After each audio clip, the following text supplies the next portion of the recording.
Radioatividade, parte 2. Vamos falar, então, de meia-vida. Conceito de meia-vida. Conceito de meia-vida. Meia-vida é o tempo necessário para que a atividade ou quantidade de um elemento radioativo se reduza à metade da atividade ou quantidade inicial. Tá? Peraí, Ramon, não entendi. Negócio complicado. Como assim? Olha, você lembra que se eu pego um determinado elemento radioativo, tá? Um elemento X, por exemplo, tá? E esse elemento X emite partícula alfa, por exemplo, ele transforma num outro elemento Y. Ele transforma num outro elemento Y. Né? Ele não continua sendo X. Então, imagine que você tem uma massa de X lá no início. Você tem uma massa de X lá no início. Como o X vai transformando em Y, à medida que ele vai emitindo radiação, a massa de X vai diminuindo. Então, o tempo necessário para essa massa, essa quantidade, reduzir para metade é chamado de meia-vida. Agora, você pode falar também em termos de atividade radioativa. Né? Eu tinha uma certa quantidade de X, que tem uma atividade de emitir partícula alta, reduziu isso para metade, quer dizer, diminuiu para metade de X, reduziu a atividade, meia-vida também. Tá? Então, imagine o seguinte, olha, você tem essas 8 barrinhas aqui, ó, representando 80 gramas de um elemento radioativo. Essas 8 barrinhas aqui, representando 80 gramas de um elemento radioativo. Tá? Aí, esse elemento radioativo, no caso aqui, no exemplo aqui, é o césio-137. O césio-137, ele emite radiação e transforma em outro elemento. Tá? Então, a quantidade de césio vai diminuindo. Então, ao emitir radiação, ele transforma em outro elemento, deixou de ser césio. Então, se hoje eu tenho 80 gramas, daqui a 27 anos eu tenho 40 gramas, está vendo? 4 barrinhas. Tá? Então, foram necessários 27 anos para a quantidade de césio cair para metade. Então, 27 anos é a meia-vida do césio. É o tempo necessário para que a quantidade dele reduzisse a metade. Tá? Então, esse é o conceito de meia-vida. Agora, vem cá. Eu tenho 4 barrinhas. Para reduzir para 2, é mais 27 anos. É mais 27 anos. Então, a cada 27 anos, reduz para metade. Então, eu tinha 8 barrinhas, né? 80 gramas. Passou 27 anos, 40 gramas. Passou mais 27 anos, 20 gramas. Passou mais 27 anos, 10 gramas. Passou mais 27 anos, 5 gramas. Agora eu pergunto, isso aqui é uma reta?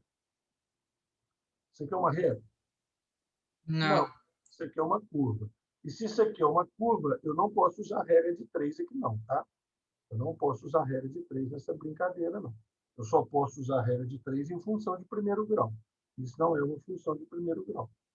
Tá? Não pode usar a regra de 3 em meia-vida, não. Toma cuidado para não fazer isso. Tá? Senão você vai fazer bobagem. Certo? Então, vejamos. Alguns exemplos de isótopos radioativos. Radioisótopos e suas meias-vidas. Então, olha só. Você tem o radônio 220, a meia-vida dele é de 55 segundos. Tá? 55 segundos. O polônio 218, 3 minutos. O tório 234, 24 dias. O carbono 14, o famosíssimo carbono 14, né? 5.715 anos. A meia-vida do carbono 14. Olha a meia-vida do urânio 238. Olha só. A idade da Terra, né? 4,5 bilhões de anos. A meia-vida do urânio 238. Inclusive, tem uma perguntinha muito interessante aí, né? Se a meia-vida do urânio 238 tem a idade do nosso planeta, quer dizer que a quantidade de urânio 238 que tem no nosso planeta hoje é a metade do que tinha quando o planeta se formou. que o nosso planeta tem 4,5 bilhões de anos. Então, quando o nosso planeta se formou, tinha uma quantidade de urânio 238. Hoje tem metade. Por quê? Porque passou no meio-vida. Né? Passou no meio-vida.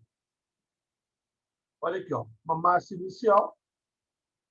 Passou um tempo de meia-vida, massa inicial dividido por 2, é o metade. Outro tempo de meia-vida, massa inicial dividido por 4. Outro tempo de meia-vida, massa inicial dividido por 8. Então, você pode fazer uma fórmula, não precisa, tá? Não precisa, mas você pode fazer uma fórmula assim, ó. A massa final que você tem é a massa inicial dividido por 2 elevado ao número de meias-vidas. Número de meias-vidas. Então, passou uma meia-vida. Uma meia-vida. Massa inicial, 2 elevado a 1. Massa inicial dividido por 2. Passaram-se duas meias-vidas. Duas meias-vidas. Massa inicial, 2 elevado a 2. Duas meias-vidas. Massa inicial dividido por 4. Passaram-se 3 meias-vidas. Massa inicial, 2 elevado a 3. Né? Massa inicial dividido por 8. Você pode usar a fórmula matemática se você quiser. Tá? Se você quiser. Tá bom? Então, senhora Clarice Mobília, está por aí? Clarice não está, teve que dar uma saída. Mas ela vai ver depois. Então, pode ser, numa determinada situação de prova de matemática, você tem que usar essa função matemática, esse algoritmo. Tá? Mas em prova de química não existe isso, não. Tá? Prova de química, eles colocam números inteirinhos, bonitinhos, sem problema. Certo? Então, olha aqui, ó. A série do urânio, do actínio e do tório. São 4 elementos radioativos naturais que sofrem decaimento alfa-beta, tá vendo? Até transformar em formas estáveis no final. E aqui tem todo o decaimento do urânio, tá vendo? O urânio 238 tem uma meia-vida de 4,5 bilhões de anos, o tório tem uma meia-vida de 24 dias, o protoctínio de 1,4 minutos, o urânio 234, 270 minutos. Então, isso aqui são dados reais, né? De séries de decaimento. São as 3 séries naturais de decaimento radioativo, tá? Urânio, actínio e tório. Tá? Essa aqui chama urânio que começa com urânio, tório que começa com tório. Essa aqui chama de actínio, que o pessoal achava que ela começava com actínio, depois descobriram que era o urânio também. O urânio 235. Já tinha um nome sério do actínio, ficou sério do actínio. Tá? Exemplo de exercício. Olha aqui, ó, muito fácil. Muito fácil. O clássico é isso aqui, tá? O clássico é isso aqui. Agora, o cara pode complicar o exercício? Pode. Pode complicar muito? Tá certo? Mas o clássico é isso aqui. Tá? Primeiro, se o período de meia-vida, também chamado semidesintegração, do tório de massa 234 é 25 dias, meia-vida 25 dias, determine a massa desse isótopo que restará de uma quantidade de 100 gramas, né, quantidade inicial, massa inicial, após 75 dias. Muito fácil. Por quê? Porque 75 dias é 3 vezes 25 dias. Correto? 75 dias, olha só, são 3 meias-vidas. A meia-vida não é 25 dias? Então, após 75 dias, é 25, 25, 25. 3 meias-vidas. Então, você vai fazer só reduzindo a metade. A massa inicial não era 100? Passou a primeira meia-vida, 50. Segunda meia-vida, 25. Terceira meia-vida, 12,5. Pronto, acabou. Tá? Pronto, acabou. Mas só isso, só isso. Só isso. Aí posso fazer pela forma? Pode, não tem necessidade. Tá? Não tem necessidade. Tá? Você faz de cabeça. Você. Só não pode errar as continhas boba, né? Aí me ajuda. Né? Então, esse aqui, ó, passaram-se 3 meias-vidas, foi caindo. Agora aqui o contrário. O radionuclídeo, que é isótopo radioativo, mesma coisa, cobalto 60, usado em hospitais, tem meia-vida de 5 anos. Meia-vida de 5 anos. Calcule quantos gramas de cobalto 60 existiam, quer dizer, no passado, em um aparelho há 25 anos atrás, se hoje resta apenas meio grama. Peraí. 25 anos atrás, são quantas meias-vidas? A meia-vida é 5 anos. Então, são 5 meias-vidas. Então, agora, em vez de cair, né, você vai subir. Você vai estar voltando no tempo. Você voltar no tempo 25 anos. Você tem o grama hoje. Você tem meio grama hoje. Volta 5 anos, 1 grama. Volta 5 anos, 2 gramas. Volta 5 anos, 4 gramas. Volta 5 anos, 8 gramas. Volta os 25 anos que você tinha que voltar, 16 gramas. Agora, não pode bobear, né, gente? Fazer conta errada nisso aí, né? Aí não pode. Certo? Porque se fizer conta errada nisso aí, meu filho, você vai estar errando questão fácil. E você sabe, errar questão fácil não é uma coisa boa. Tá? Esse conceito aí é muito tranquilo. Tá tranquilo esses dois exercícios?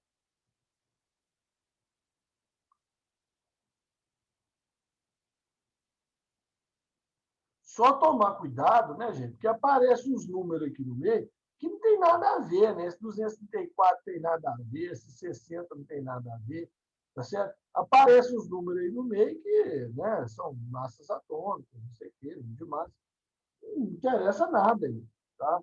Mas aí o cara põe, o aluno se enrola, quer enfiar isso no meio da conta, e aí pronto. R, olha e ri da sua cara. É aquele jeito. Daquele jeito. Então, toma cuidado, tá? Dado sobrando, né? Famoso dado sobrando. Toma cuidado. Bom, nós vamos fazer um exercício no final de meia-vida mais difícil, tá? Mais difícil. Isso aqui é o clássico. Já caiu no Enem desse tipo? Já. Facinho. Mas teve um que caiu no Enem e beirou aí o conceito de inferno na Terra, tá? Aí nós vamos fazer ele depois. Mas é raciocínio. Você é raciocinando, você acerta aí. Tá? Mas eu acho que ele é mais matemática do que química. Certo? Radioatividade para fins pacíficos. Já explicamos, né, o funcionamento de usina nuclear. Já explicamos o funcionamento de usina nuclear. Né? Então, repetindo, tá certo? Está lá o núcleo do reator, ali está o urânio 235 a 5%, né, enriquecido, porque normalmente ela é 0,5%, então foi enriquecido para 5%. Isso é Angra, tá? Angra 2. Certo? Então, está o núcleo do reator. Então, ali você tem a reação ali, né? A reação em cadeia, controlada. Ferve a água amarela. Essa água vai para 400, 500 graus. Ela passa calor para essa água azul, que ferve, vira vapor, movimenta o gerador, produz corrente elétrica. Esse vapor é resfriado por um terceiro sistema aí, que é a água que vem do mar, ou vem do rio, no caso de Angra, vem do mar, tá? Resfria, vira água líquida, ferve de novo, etc. Esses 3 compartimentos, amarelo, azul e verde, são separados. Tá? Se tiver um rompimento desse azul aqui, aí você está com 400 graus, vapor, você tem uma explosão. Tá? Se rompe ali ou se rompe aqui, você tem uma explosão. Então, se o núcleo do reator começa a esquentar demais, tem essas barras que são colocadas, né? Tem um mecanismo, né? O núcleo do reator começa a esquentar demais, elas são empurradas aqui para baixo. E elas absorvem nêutrons. São chamadas barras moderadoras de grafite ou de boro. Elas absorvem nêutrons e diminuem a intensidade da reação cadênica. Tá? Então, se você assistir um filme, por exemplo, aí, que tem um submarino nuclear, que submarino nuclear ele tem um reator nuclear para fornecer energia para o funcionamento dele. Tá? Então, se você assistir um filme desses aí de submarino nuclear, tem alguns muito bons, tá? Uns filmes muito interessantes, sobre isso aí. Um dos mais interessantes que tem chama Caçada ao Outubro Vermelho. Muito bom, tá certo? Então, na hora que você fala assim, o reator está a 90%, tá? Então, é porque as barras estão um pouquinho enfiadas aqui, estão diminuindo a potência. O reator está 100%, né? O reator está 110%. Aí eu tirei as barras todas e o reator está indo acima. O reator começou a superaquecer. Essas barras têm que ser enfiadas aqui. Você tem um mecanismo, né, para enfiar isso aí, e aí resfria o reator. Senão explode. Né? Senão explode. Explode igual bomba atômica? Não. Durante 5%, não explode igual bomba atômica. Explode é o quê? Temperatura muito alta, a parede não resiste, rompe, tá? Você tem uma explosão comum, uma explosão convencional, mas escapa essa água e essa água tem lixo radioativo, né? Proveniente da quebra do urânio. Aqueles átomos que se formam na quebra do urânio são átomos radioativos, é lixo radioativo. Tá? Bom, então aí o fim pacífico, né? Geração de eletricidade das usinas nucleares, fissão, né? Vamos lembrar? Não pode errar isso, hein? Fissão nuclear, quebra do urânio. Tá? Bom. Datação arqueológica. Datação arqueológica. Datação pelo carbono 14 é possível porque a quantidade de carbono 14 diminui pela metade a cada 5.700 anos aproximadamente, né? Que é a meia-vida, a partir da morte de um organismo. Eu vou explicar mais ou menos aqui do lado. Tá? Enquanto estão vivos, os seres vivos absorvem carbono 14 numa taxa constante. Enquanto estão vivos, tá? Ele absorve carbono no alimento, a planta, lá no CO2 do ar, na fotossíntese. Tá? Então, isso é uma taxa constante. Então, a quantidade de carbono 14 no ambiente, pelo menos nos últimos 30 mil anos, ela é constante. Então, enquanto o animal está vivo, ele fica trocando isso, absorvendo isso, e ele mantém constante a quantidade de carbono 14 no corpo dele. Então, ele mantém uma certa fração dos seus átomos de carbono como sendo carbono 14. Então, enquanto está vivo, você está trocando, né, CO2, alimento, carbono, carboidrato, proteína, não sei o quê, com a natureza. Então, sua taxa de carbono 14 é constante. Depois que você morre, você não absorve mais carbono 14, mas você perde. Você perde carbono 14. Por quê? Porque o carbono 14 vai emitindo radiação, deixando de ser carbono 14. Então, após a morte, não ocorrendo mais absorção de carbono 14, o teor desse isótopo diminui, porque ele sofre decaimento, né, emitindo uma partícula beta e transforma em nitrogênio 14. Tá? O nêutron dele transforma num próton, ele vira nitrogênio 14. E aí a quantidade de carbono 14 vai caindo. Então, eu comparando o quanto deveria ter se o animal fosse vivo, a planta, o fóssil, seja lá o papiro, né? Com o que tem, eu consigo calcular a idade. E aí a questão caiu no Enem, que eu falei que era questão difícil, é baseada nisso aí. Tá?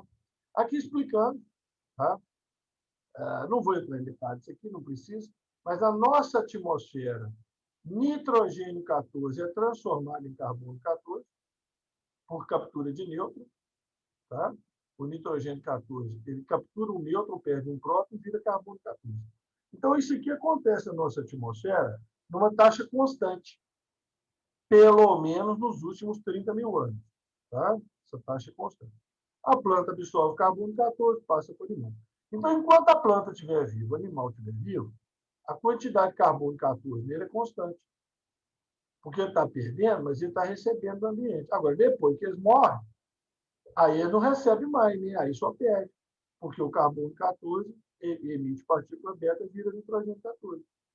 E aí vai diminuindo a quantidade de carbono 14 eu posso fazer a datação. Aí vai ter um exercício, vocês vão ver como é que é. Tá? Vocês vão ver detalhe como é que isso aí funciona. Tá certo? A questão caiu na minha. Agora, essa datação de carbono 14 é para coisas que têm no máximo 30 mil anos. Tá? Porque a gente considera que nos últimos 30 mil anos a quantidade de carbono 14 no planeta é constante, na atmosfera. Ô, Ramon, mas se eu for datar um dinossauro? um fóssil de dinossauro de 70 milhões de anos, 100 milhões de anos. Aí não dá para usar carbono 14, você usa outros isótopos. Então, tem o potássio, isótopos do potássio, isótopos do argônio, tá? Que são usados para fazer datação de milhões de anos. Então, o princípio é o mesmo. O princípio é o mesmo. Enquanto está vivo, ele troca o material com a natureza. Morreu, só vai perdendo a quantidade de material, só vai diminuindo. Quanto mais diminuiu, mais antigo é o material. Tá? Então, isso é uma aplicação de fins pacíficos, né? Uma aplicação de fins pacíficos aí do carbono 14. Tá? Obtenção de radioisótopos. Obtenção de isótopos radioativos e suas aplicações. Então, são chamados reatores nucleares de pesquisa. Esse fluxo de nêutrons, tá?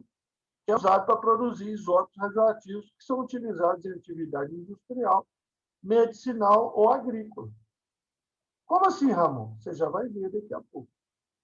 Tá? Então, essa imagem aí, ó, tá? Essa imagem aí é do reator de pesquisa do Centro de Desenvolvimento de Tecnologia Nuclear, CDTN, da Comissão Nacional de Energia Nuclear, na UFMG, no campo da UFMG.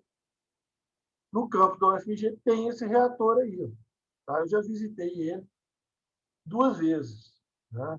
2 vezes que eu já visitei ele. Uma primeira vez foi para conhecer mesmo, né? Durante um congresso que tive lá no UFMG.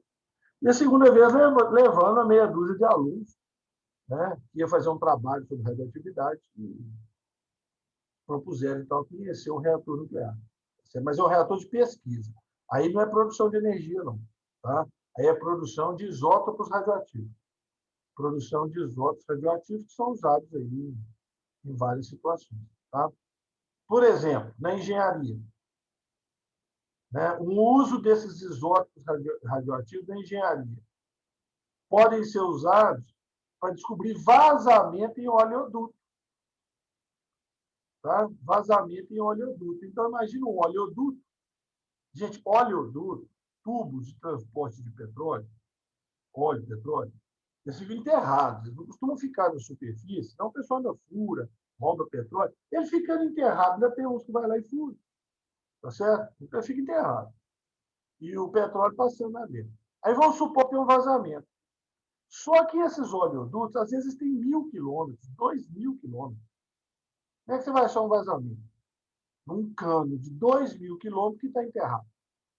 Né? Você sabe que está vazando. Por quê? Está entrando 1.000 litros lá, está saindo só 900 aqui, está vazando em algum lugar. Então, o que eles fazem? Eles fazem o seguinte: eles colocam, né, isótopos radioativos dentro do petróleo. Coloca isótopo radioativo dentro do petróleo. Tá? Aqui está mostrando uma maquininha parada, mas geralmente é um caminhão, um jipe, uma coisa desse tipo, com sensor. Tá? Então, eles vão com o caminhão, com o jipe, andando lá em cima de onde passa o oleoduto. Então, se você injetou isótopo radioativo, você tem um sensor aqui, que mede a radiação. Esse sensor identifica a quantidade de radiação está normal. É o que a gente colocou lá atrás. Agora, aqui está vazando? Se aqui está vazando, muitos isótopos radioativos estão espalhados aqui no solo. Então, a radiação aumenta no ponto do vazamento. Então, se eu estou com o meu jipinho lá, meu caminhão, eu passo aqui em cima, eu verifico, opa, aqui tem radiação demais. Né? Quer dizer que aqui está escapando óleo com isótopos radioativos. Tá? Então, os isótopos radioativos de meia-vida pequena, né? Não vai também ficar contaminando isso aí para o resto da vida. Tá? Então, o aumento da radiação no ponto de vazamento é facilmente detectável. Tá? Isso é uma aplicação, então, na engenharia. Certo? Irradiação de alimentos. Irradiação de equipamentos médicos hospitalares. Você já caiu no Enem 3 vezes. Você já caiu no Enem 3 vezes. Tá? Cuidado.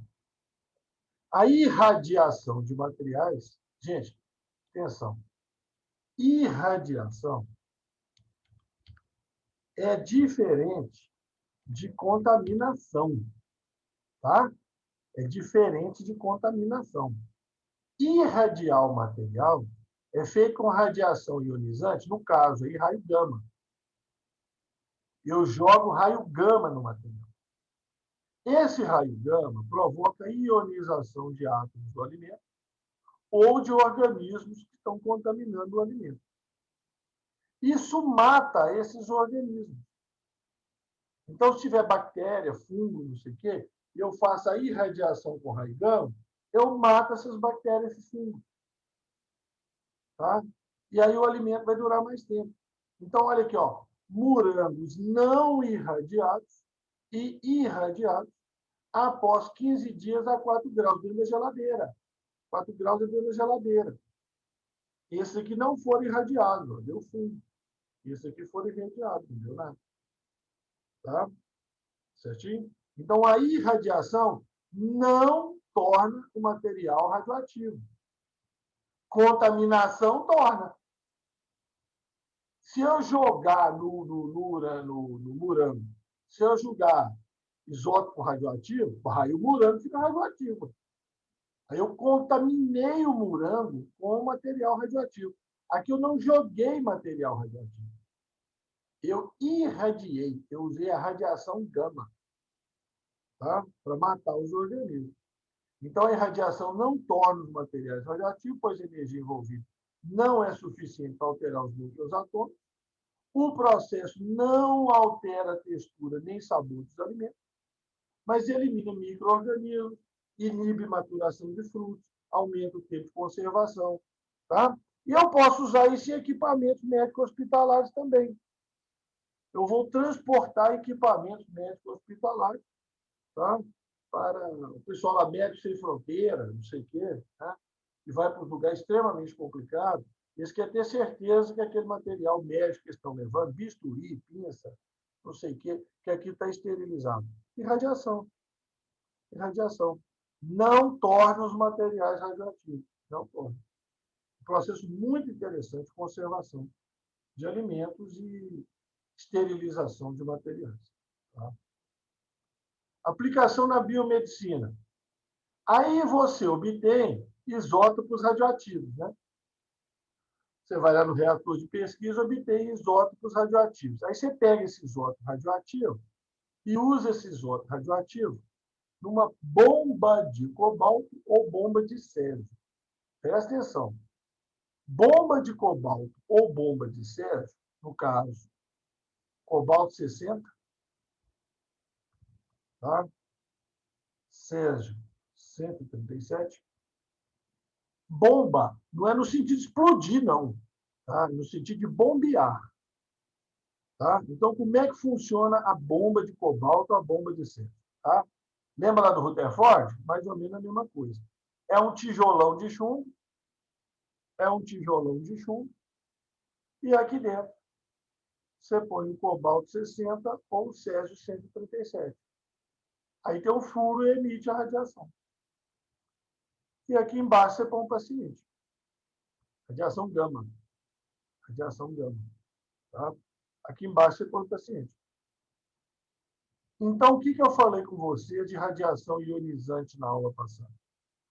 Falei que radiação gama, se ela pega o DNA reproduzindo, ela provoca mais mutações no DNA e mata a célula. Né? Radiação gama, se ela pega o DNA reproduzindo, ela mata a célula. Tá? Então, o que acontece? Esse sujeito aqui, ó, ele está com um tumor no cérebro. Ele está com um tumor no cérebro. Esse tumor não tem jeito de operar. O que acontece no tumor? Células reproduzindo feito doidas. Tumor são células reproduzindo feito doidas. E quando a célula vai reproduzir, qual é a primeira providência que ela toma para reproduzir? Qual é a primeira coisa que a célula faz para reproduzir? Duplicação de DNA. Duplicação de DNA. Vocês já viram isso algum dia, né? Então, duplicação de DNA. Então, como as células tumorais estão reproduzindo, elas estão duplicando DNA toda hora, eu jogo a radiação lá no tumor. Então, esse DNA está duplicando, provoca mutações, altera esse DNA, a célula tumoral morre. Aí você vai falar o seguinte, Ramon, mas a testa do sujeito vai morrer também, né? Não, não vai não. Porque esse equipamento, ele gira. Então, eu vou mudando. Eu jogo radiação aqui no tumor. Deixa eu fazer linha reta aqui para ficar melhor. Eu jogo radiação aqui no tumor. Pegou uma região da pele, tá vendo? Aí rodo ele, jogo radiação aqui no tumor, pegou outra região da pele. Jogo radiação aqui no tumor, outra região da pele. Toda a radiação vai pegar no tumor, mas não vai pegar na mesma região da pele. Então, o efeito mutagênico, ele se soma, tá? Então, se tomar um pouquinho de radiação na pele, não tem problema. Então, cada feixe desses aí vai dar um pouquinho de radiação numa parte da pele, mas todos eles vão dar um pouquinho de radiação no tumor. Então, o tumor vai receber muita radiação, tá? Aí o tumor morre. Então, isso é a radioterapia. Bomba de cobalto 60, bomba de césio 77. Então, a destruição celular é dependente da dose de radiação inserida. Então, o tumor sempre está recebendo radiação. A pele, não. Então, ele consegue virando e você consegue controlando isso aí. Portanto, a radiação deve incidir durante mais tempo, né, sobre o tecido tumoral. Tá? E menos tempo nas partes sadias para evitar problema, outras mutações, outros problemas. Tá certo? Então, radioterapia é isso aí. Tá? Radioterapia é usar radiação para matar o tumor.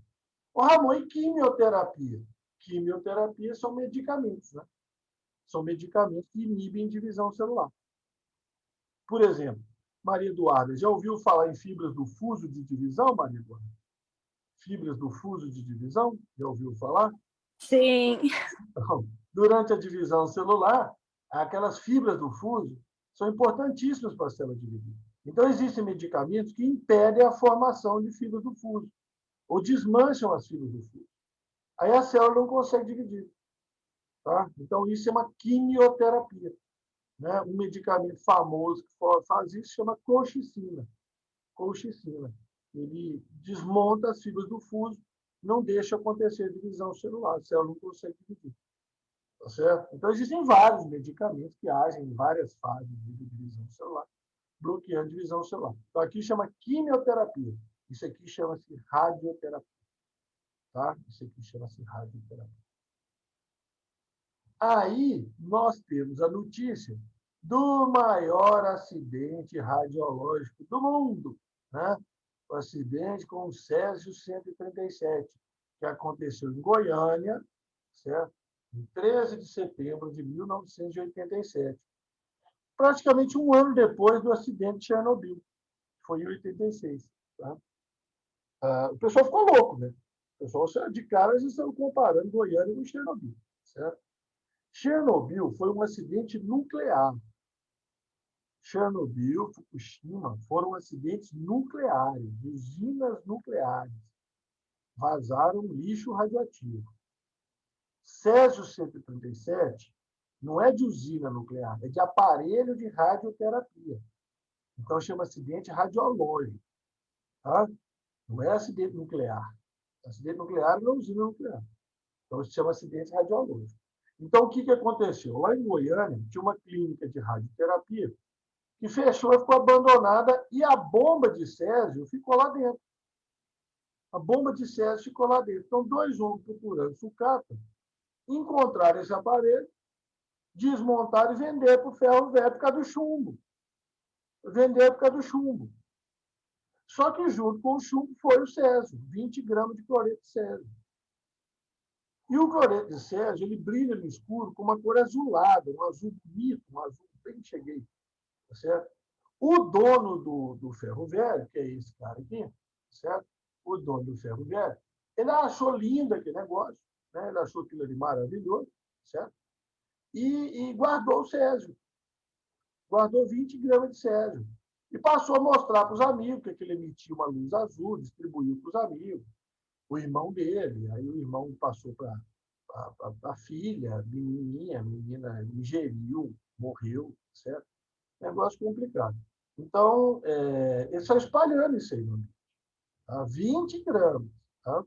Os sintomas de contaminação, tontura, náusea, vômito, diarreia, apareceram um pouco tempo depois do contato, mas só foram caracterizados em 29 de setembro, depois que a esposa do dono do ferro velho desconfiou, né? Que o negócio estava ficando estranho, cabelo caindo, mancha no corpo, vômito, aquele negócio todo. Levou o aparelho até a vigilância sanitária 4 pessoas morreram, né? Os 2 que acharam a sucata, o dono do ferro velho e a menina, a sobrinha dele, que ingeriu o cérebro. 129 apresentaram contaminação interna e externa. Aí, o que fizeram? Recolher todo o material que contaminou com o Césio. O Césio espalhou, né, gente? Na terra, nos móveis das casas, não sei o que tal. Recolheu tudo isso, deu 13,4 toneladas. Quer dizer, só 20 gramas de Césio contaminou 13 toneladas de material. E esse lixo, então, está armazenado no depósito da cidade de Abadia de Goiás, vai ficar lá por 180 anos, que é aproximadamente 6 meia-vidas. Tá? Aproximadamente 6 meia-vidas. Certo? Para reduzir a radiação para um nível semelhante à radiação natural que existe no ambiente. Tá certo? Então, esse é o Césio 77. Tem um filme, tá? Sobre isso aí. O filme chama Césio 137, é um filme nacional. Tá? É um filme antigo, certo? Relata a história, claro que foi umas pitadas aí, até de humor no meio, para ver se dá uma, né, desestressada, porque o negócio é muito chocante, né? Mas mostra realmente o que aconteceu. Tá? A situação bem complicada. Tá? Bem complicada. Certo? Então, existe esse filme aí, Césio 137. Tá? A aplicação na medicina, outra. Né? Tomografia PET. Tomografia PET. Ah, de animais? PET? Cachorrinho, gatinho? Não. PET é tomografia por emissão de pósitrons. Né? Em inglês, de trás para frente. Emissão de pósitron. O que é pósitron? Partícula beta mais. Partícula beta mais. Tá? Então, é uma tomografia, olha o aparelho igual de tomografia, tá vendo? O sujeito entra lá para dentro para fazer o PET. Permite obter imagens com mais detalhe e menor exposição à radiação do que outras técnicas. A técnica PET utiliza glicose com carbono 11. Glicose com carbono 11. Tá? Existe carbono 11, 12, 13, 14. Então, você injeta glicose com carbono 11 na pessoa. Tumores reproduzem feito loucos. Então, tumores adoram glicose. Tumores adoram glicose. Então, essa radiação vai lá para o tumor. E aí, lá no tumor, certo? Avidamente consumida pelos tecidos tumorais, o carbono 11 emite um pósitron. O carbono 11 emite um pósitron, um elétron positivo, formando um novo núcleo num processo com tempo de meia-vida de 20 minutos. O pósitron emitido captura um elétron, quer dizer, tromba com um elétron. Então, o pósitron, que é um elétron positivo, ele tromba com um elétron negativo. E quando isso acontece, quando matéria tromba com antimatéria, tem uma aniquilação total das duas, liberando uma enorme quantidade de energia. Liberando uma enorme quantidade de energia. Tá? Enorme para o padrão celular, né, gente? É claro que não frita o sujeito por dentro. Tá? Emitindo energia na forma de radiação gama, indicando o local, então, onde está o tumor. Então, olha aqui, ó. Olha aqui, ó. Esse sujeito, tá? Esse sujeito. Vocês estão vendo aqui um alto nível de luz aqui do fígado normal, o fígado tem um metabolismo alto, tá? Um pedaço do rim aqui também tem metabolismo alto, mas no pulmão dele, aqui, ó, pulmão direito, pulmão esquerdo. No pulmão não é esperado que tenha essa luzinha. Tá? Então, o que acontece? Injetou no sujeito, aqui são as costelinhas, tá vendo? Em volta aqui, as costelas. Então, você injeta lá a glicose, né, com carbono 11, o tumor absorveu a glicose, emitiu pósito, trombou com o elétron, aniquilação, liberou radiação gama, brilhou. Então, você olha a tomografia, é essa imagem brilhando. Tá certo? O pessoal aí, especialmente as meninas, né, já assistiram aquele filme A Culpa é das Estrelas? Já. Já? Só Maria Eduarda, que assistiu A Culpa das Estrelas? Vitória assistiu, Eu Lívia também. também já assisti. Ah, choraram até, né? Choraram até. Né? E Igor também chorou. Beleza, eu também vi. Tá certo? É aquela história. Aí vocês vão lembrar de uma cena final.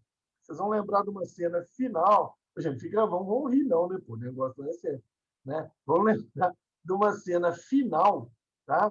Quando os dois personagens principais estão conversando, e ele fala com ela, né? Ele fala o seguinte, que eu fiz o exame, meu exame acendeu igual uma árvore de Natal.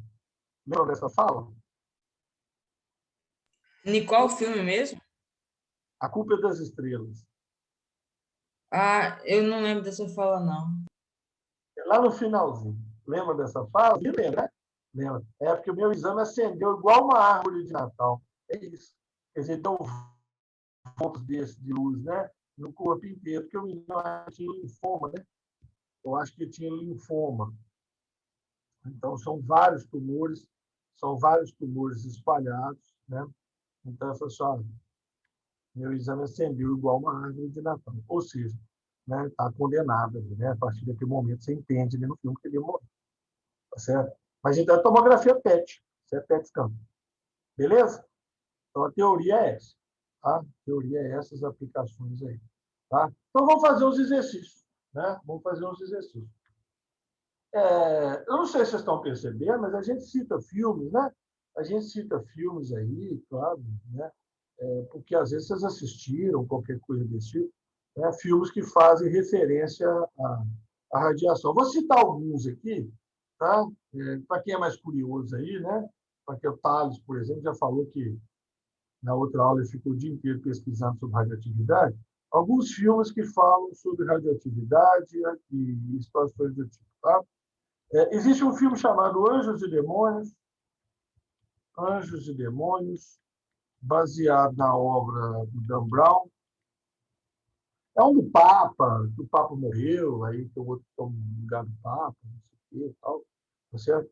E no início do filme fala sobre antimatéria. Antimatéria, tá? Colisões de partículas e formação de antimatéria. Anjos e Demônios, do Dan Brown, passa direto aí, sessão da tarde. Tá? Existe um filme antigo, 1980, por aí, tá? Day After. Eu não lembro se tem o D, se é só Day After. Eu acho que é só Day After. Eu acho que é só Day After, não tenho certeza se é de Day After ou Day After. Claro, dia seguinte. Tá? Esse filme é no início da década de 80. Tá? No início da década de 80. 80 alguma coisinha, certo? Eu acho, certo? Ele fala sobre um possível conflito, né? Estados Unidos, União Soviética, Guerra Fria. Tá? E aí mostra, né, a explosão de bombas atômicas nos Estados Unidos. É um filme pesado. Tá? É um filme que foi feito para televisão nos Estados Unidos. No Brasil passou no cinema, eu assisti na época no cinema. É 80 e pouco, tá? 80 e um pouquinho, certo? 1980 os quebrados. E você vai achar no YouTube esses negócios, você vai achar, mas eu acho que você só vai achar em inglês. Eu acho que você vai achar só em inglês, certo? Ô Pedro, você já leu Dan Brown? Já. Eu só estou faltando terminar de ler o Origem, cara. Eu me engarranchei na metade do Origem, não consigo terminar. Os outros eu li todos. Mas a trama é sempre a mesma, né? A trama é quase sempre a Aham. mesma nos filmes do Dan Brown. Aquele cara que você não imagina que é o culpado, é o culpado, né? Quase sempre a trama é a mesma. Mas é muito interessante, escreve muito bem. Césio 137, né? Sobre o acidente de Goiânia, certo? O Homem-Aranha 2, né? Do doutor Otávio Topos, né? que fala sobre fusão nuclear. Hulk. Hulk, né? Hulk Uhum. trabalha muito com radiação gama. Né? Isso. Radiação gama. Esse Culpa das Estrelas aí, no finalzinho dele. Aí. Culpa das Estrelas. A culpa das estrelas. Ó.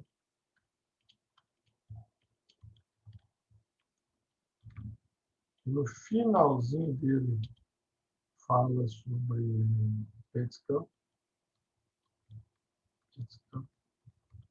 Tomografia PET. E mais alguns outros aí, né? que abordam o tema. Certo? Agora, assim, Day After, né? Day After, não lembro se o antes, não tem. Isso marcou a geração nossa, viu? Nossa geração aí, a gente que tem entre 50 e 60 anos, ele marcou a geração nossa, tá? Porque a gente ficou assustado, tá? A gente ficou muito assustado. Ele é muito realista, tá? Em termos assim, de consequências de guerra nuclear, etc, etc. Tem jogos de guerra, né? Tem outros filmes interessantes também. Esses aí são. E o C-137, eu acho que eu tenho uma versão dele em MP4, uma versão dele. Se eu tiver, eu tento disponibilizar para vocês assistirem, se vocês quiserem. Mas já vou adiantando, se eu tenho, a imagem é muito ruim, tá? A imagem é muito ruim, muito ruimzinha, mas dá para... filme gravado de televisão, vocês imaginam a confusão que é. Mas é um filme interessante, tá? Interessante. Bom, questão 2009. Olha aí, questão do Enem 2009. O processo de radiação de alimentos, ó, tá vendo? Consiste em submeter os alimentos já embalados ou a granel, quer dizer, né, separados, sempre embalado aí, a uma quantidade controlada de radiação ionizante por determinado período de tempo. Esse procedimento não aumenta a radioatividade normal dos alimentos. A aplicação de uma dose de radiação normalmente resulta na morte de insetos, bactérias, fungos, leveduras, aumentando assim o tempo de conservação do alimento. E pode retardar a maturação de frutas e legumes, sendo possível aumentar o período de armazenamento. Em relação ao processo de conservação de alimentos descrito no texto, infere-se que, tá? Frutas e legumes, quando submetidos à dose de radiação, apodrecem mais rapidamente. Não, pelo contrário. O processo de radiação torna-os altamente radioativos. Não, senhor. O texto falou o contrário. Tudo você tira do texto. Apenas alimentos já embalados podem ser submetidos. Não, senhor. Apenas os já embalados, não. Os a granel também podem. A granel é aquele que você manda pesar lá, pesa aí 3 quilos de feijão e tal. Vocês conhecem o que é granel, né? No supermercado. Se não conhece, vai lá e pesa. Alimentos tratados com radiação ficam mais sensíveis ao ataque de insetos? Não. A aplicação da radiação em alimentos com a eliminação de alguns agentes biológicos contribui para a melhor conservação de alimentos. Ah, questão fácil. Faz demais, né? Faz demais. Certo? Tudo no texto. Interpretação de texto, tudo no texto. Né? Não tem jeito de errar isso aí. O cara errar isso aí é porque não sabia. Né? Aí, observe atentamente a charge. Não se esqueça, duas sereias conversando, lendo o jornal. Água do Mar do Japão contaminada com radiação. Água do Mar do Japão contaminada com radiação. A questão do Enem 2012, a notícia de 2011. Naquela época, né, perguntava coisa do ano anterior. Né? Depois de ter problema lá com vazamento de pré-testes de questões, parou de fazer isso. Você já nem conta isso mais, não. Questão do ano, perguntando coisa do ano anterior, você não conta isso, não. Tá? Então, lendo lá o jornal Água do Japão contaminada com radiação, e aí fala a sereia falando com a outra, ela não se esqueça de fazer o exame de toque das mamas. Né? Bom, uma alusão ao câncer, né? Alusão à radiação, câncer, não sei o que e tal, certo? Câncer de mama. Além do risco de acidentes, como referenciado na charge, né? Acidente do Japão, Fukushima, o principal problema enfrentado pelos países que dominam a tecnologia associada às usinas termonucleares é... Para começar, o termo termonuclear está errado. tá? É só nuclear. Termonuclear é fusão. O termo termonuclear está errado. Certo? Mas passa, né?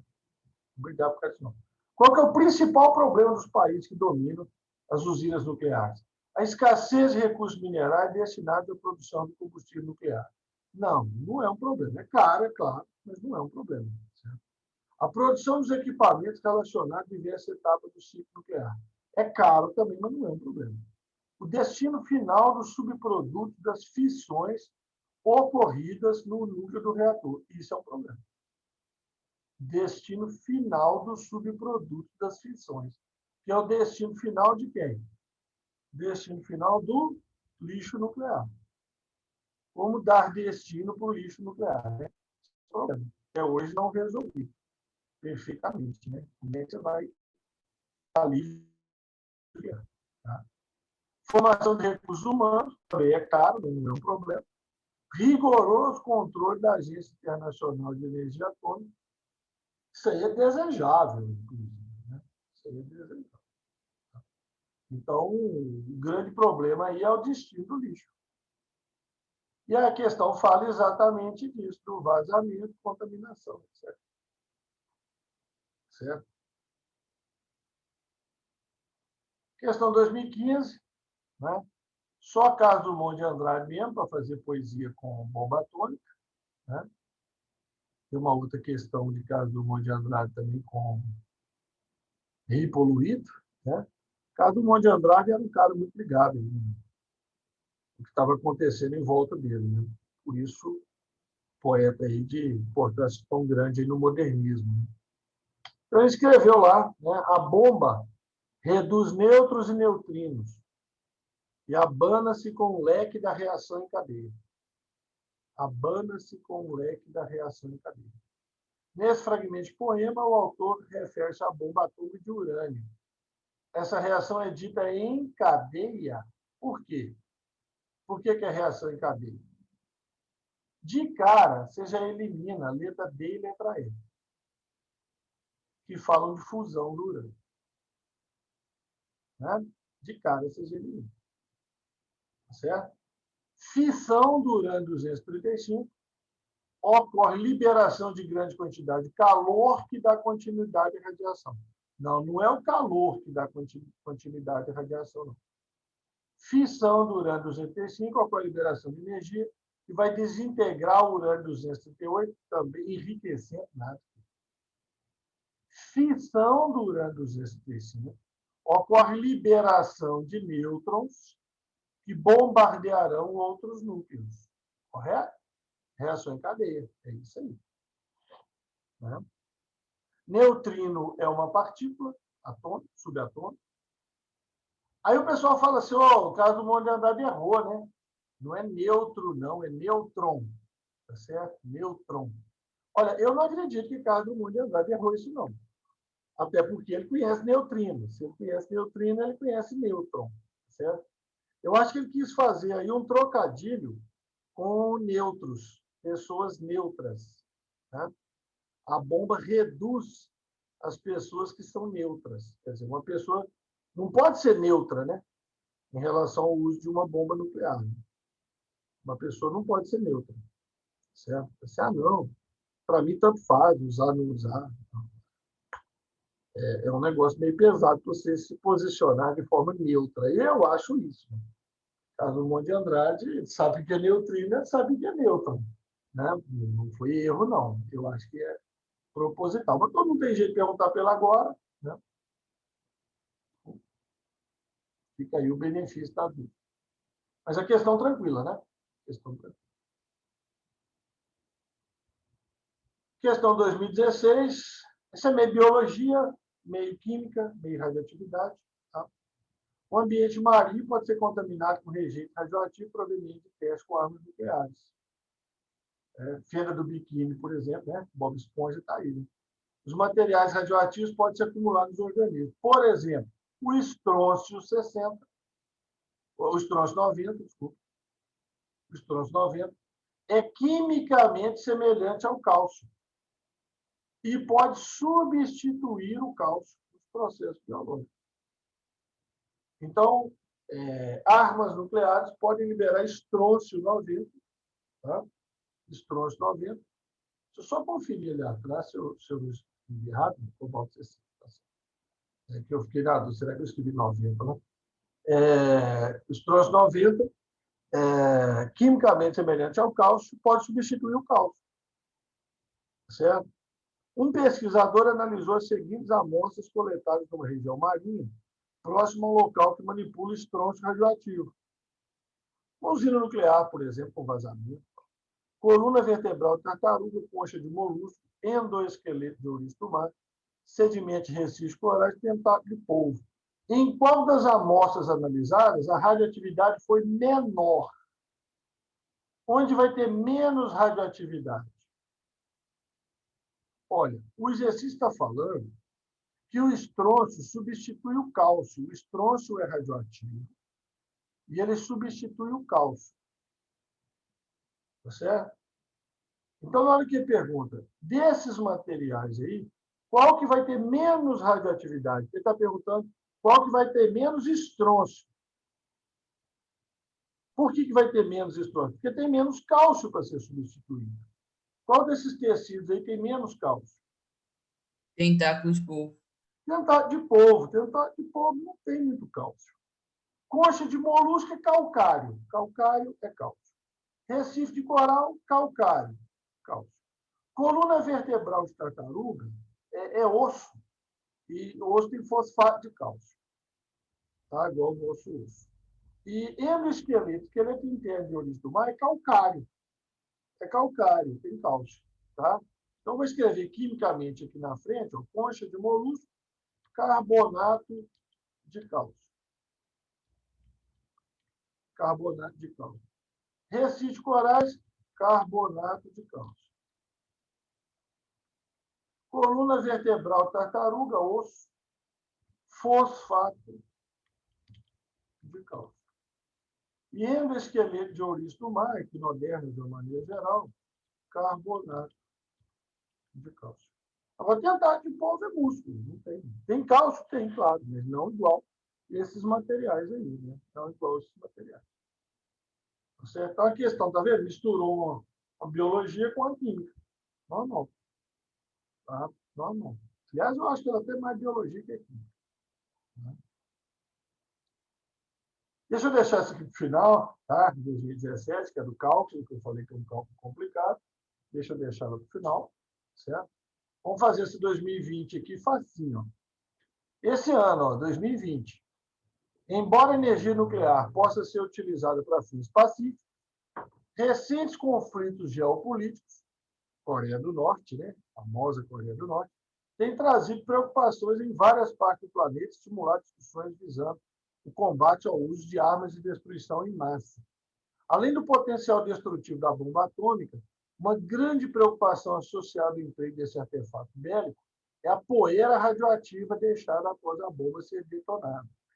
Qual o processo envolvido na detonação da bomba? Bomba atômica, olha lá, olha lá. Bomba atômica. Bomba A. Bomba A. Bomba A é fissão ou fusão? Bomba A é fissão ou fusão? Fissão.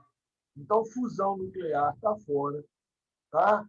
Associação em cadeia de chumbo com pósitrons está fora. Decaimento radioativo de carbono está fora.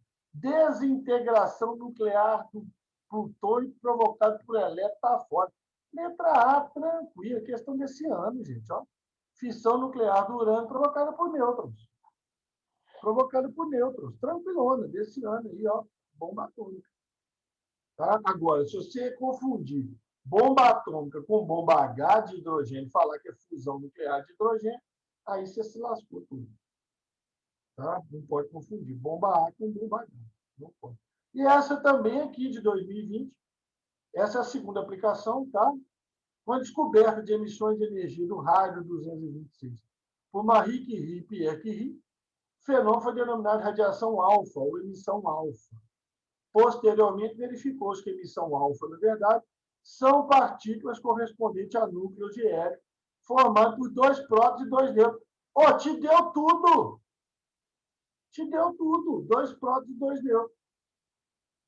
Assim, no decaimento alfa, um núcleo instável emite partícula alfa, tornando-se o núcleo mais estável, o núcleo frio.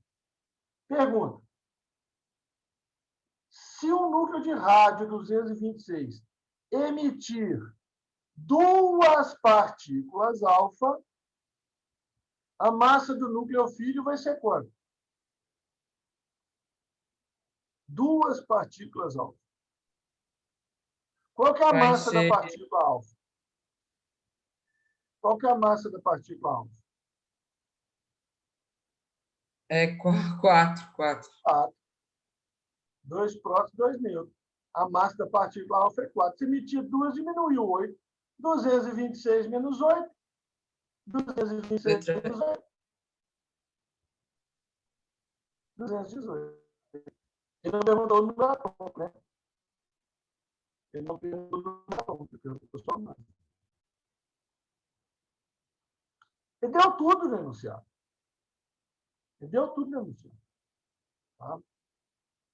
Agora, essa aqui o pau bateu na lata. Isso, Vitória, lei de sorte. Lei de sorte, emissão de partícula alfa. Diminui 4 massas e 2 número atômico. Exatamente, Vitória. Exatamente. Agora aqui, ó. Aqui o pau bateu na lata. Né? Aqui o negócio é duro. Aqui o buraco é mais embaixo. Vamos lá, vamos com calma. Muita atenção, tá? Todo mundo ligadão aí. A técnica do carbono 14 permite a datação de fósseis pela medição dos valores de emissão beta desses isótopos presentes no fóssil. Para um ser em vida, o máximo são 15 emissões beta por minuto por grama. 15 emissões beta por minuto por grama. Minuto vezes grama, quer dizer que está tudo debaixo do traço de fração aqui. Beta por minuto por grama. 15 emissões beta em vida. Tá? Eu vou anotar isso aqui. Ó. Ser vivo. 15 emissões beta por minuto grama. Entendeu? Minuto vezes grama está debaixo do traço de fração. Então, é por minuto por grama. Apesar que está multiplicando, mas é porque está debaixo do traço de fração. Tá? Após a morte, a quantidade de carbono 14 reduz para metade a cada 5.730 anos. Então, meia vida do carbono 14 igual 5.730 anos. Beleza?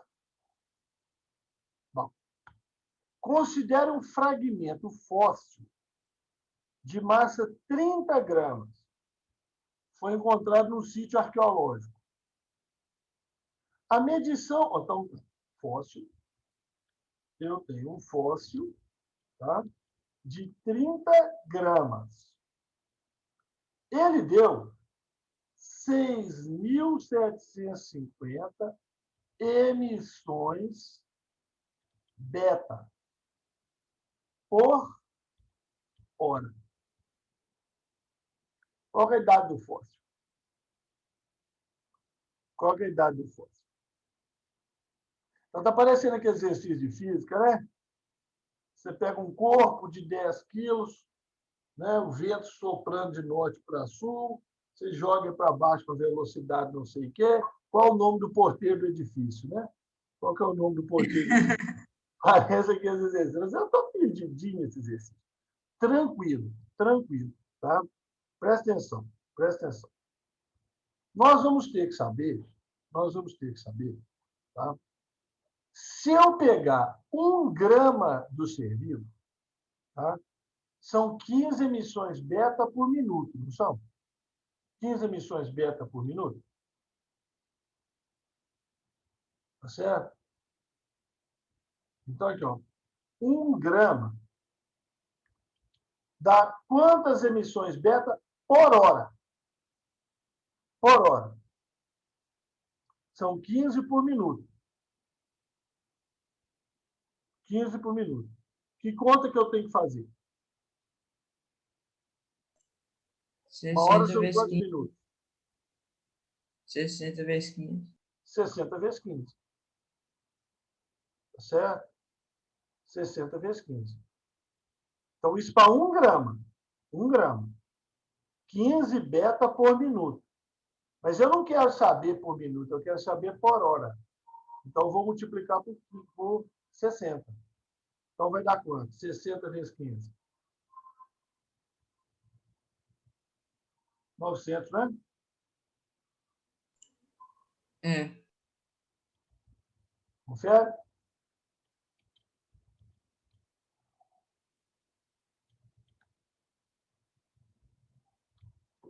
Mas isso é 1 grama.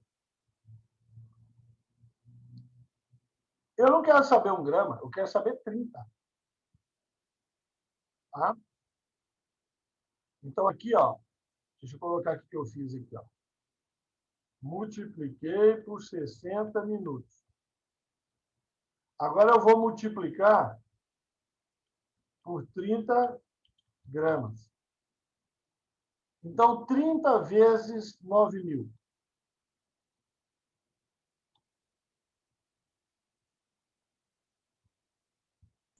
270.000. 40, né? Isso. 270.000. Certo? Isso é por grama. 9.000. Aliás, 9.000 não, desculpa. 900, né? Desculpa. 60, 900. Tira um zero aqui. Um zero sobrando aqui. Né? Certinho agora? 15 vezes 60, 900. Vezes 30, 27.000. Tá? Bom, isso 27.000, você é vivo. Tá certo? Só que ele já morreu, né? Ele virou um fóssil. E esse fóssil está liberando quanto? 6.750. Então, ele estaria liberando 27.000 se ele estivesse vivo. Mas, se passa uma meia-vida, ele vai emitir quanto?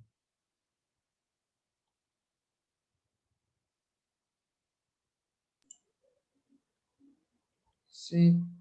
13.500. Metade. Se passa outra meia-vida, ele vai emitir quanto?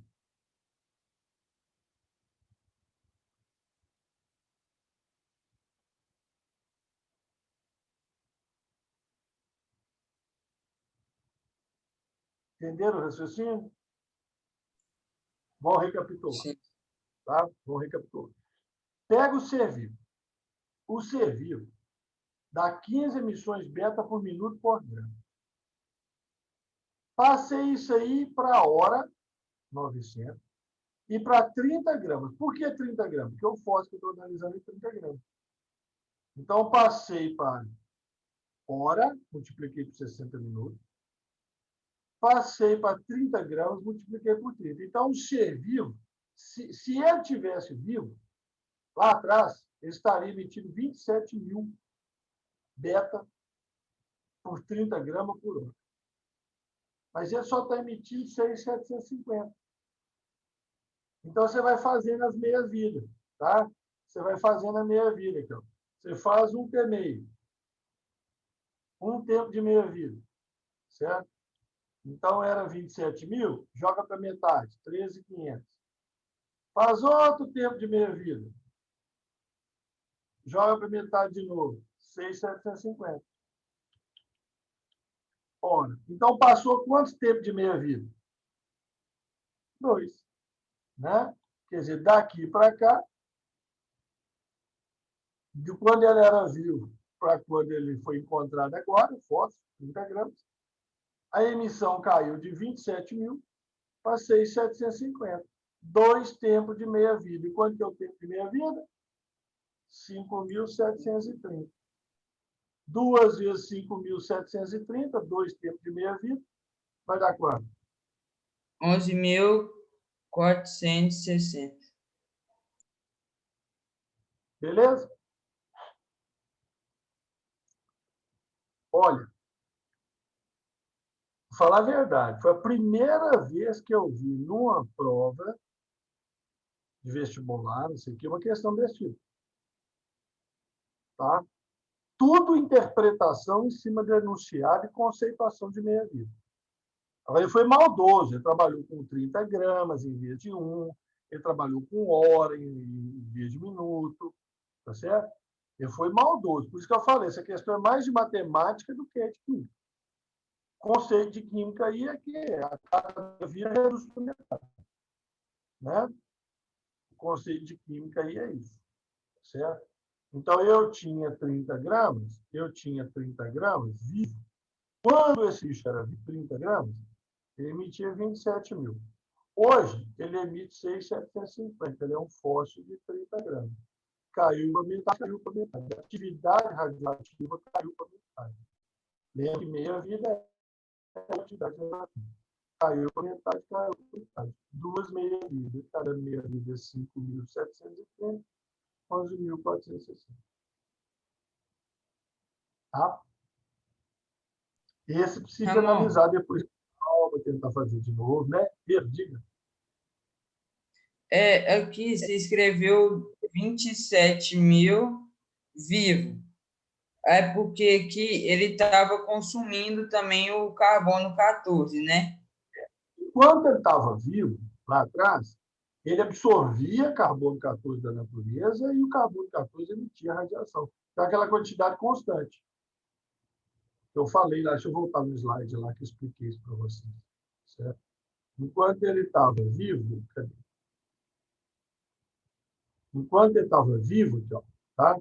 Ele estava absorvendo, né, carbono 14, seja do CO2, se fosse uma planta, ou comendo uma planta, se ele fosse animal, ele estaria absorvendo carbono 14 e perdendo carbono 14 no mesmo ritmo.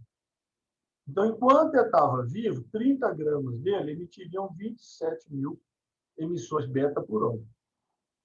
Certo? Agora, depois que ele morre, então vai cair para metade a cada 5.700 anos, aproximadamente. Entendi. Né?